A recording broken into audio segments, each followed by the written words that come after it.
From the CISO series, it's Cybersecurity Headlines. These are the cybersecurity headlines for Monday, August 11th, 2025. I'm Steve Prentice. DARPA awards $4 million prize for AI code review at DEF CON. The winner of this 2-year competition to, quote, create the best artificial intelligence systems that can find and fix vulnerabilities, end quote, was announced at DEF CON by the competition sponsor, the U.S. Defense Department.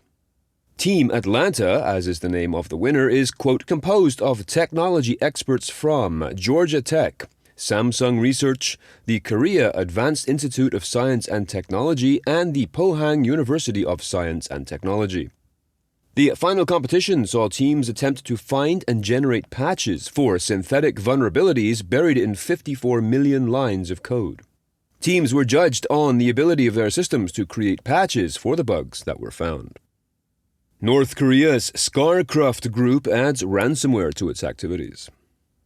According to analysts at South Korean cybersecurity firm S2W, ScarCruft, best known for espionage against, quote, high-profile individuals and government entities, end quote, is now deploying a ransomware variant known as VCD after the extension it adds to the names of encrypted files. The group uses phishing emails to deliver its payloads, a recent example of which was a message about postal code updates tied to changes in street addresses.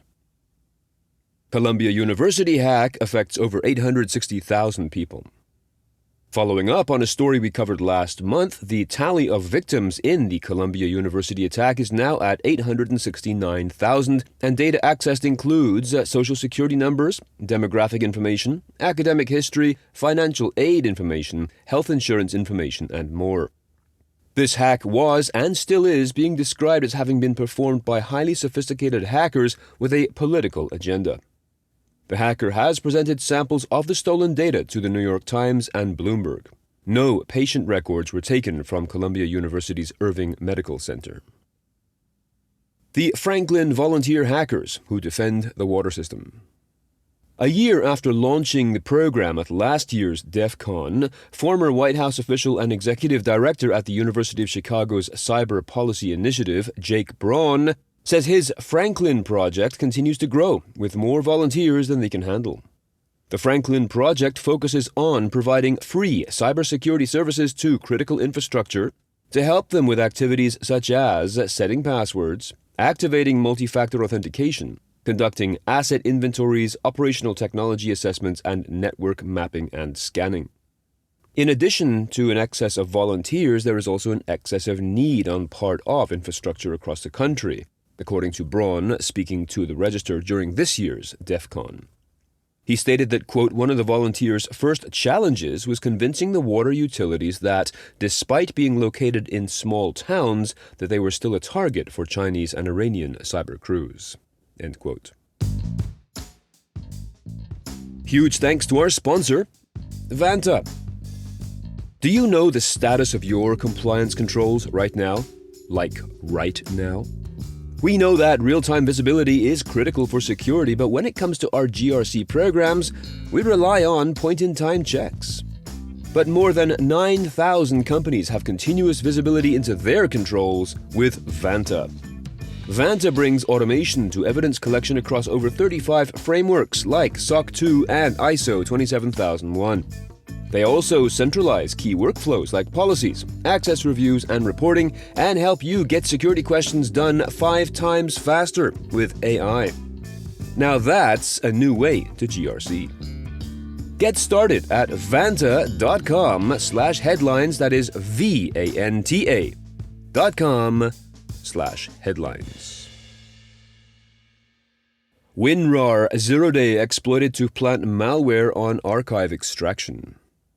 As published in Bleeping Computer, a recently fixed vulnerability in the Windows WinRAR compression tool was exploited as a zero-day in phishing attacks to install the ROMcom malware. This flaw is a directory traversal vulnerability which was fixed in WinRAR 7.13, but which, quote, allows specially crafted archives to extract files into a file path selected by the attacker, end quote. This vulnerability allows attackers to create archives that extract executables into auto-run paths such as the Windows Startup folder. Since WinRAR does not include an auto-update feature, Microsoft advises that all users manually download and install the latest version so that they are protected from this vulnerability. Microsoft delivers warning about cyber attack preparedness. In a message that has been delivered and heard many times before but seemingly bears repeating, Microsoft Threat Intelligence hunting and response leaders spoke last Thursday at Black Hat, saying that, quote, only 1 in 4 organizations have an incident response plan and have rehearsed it, end quote.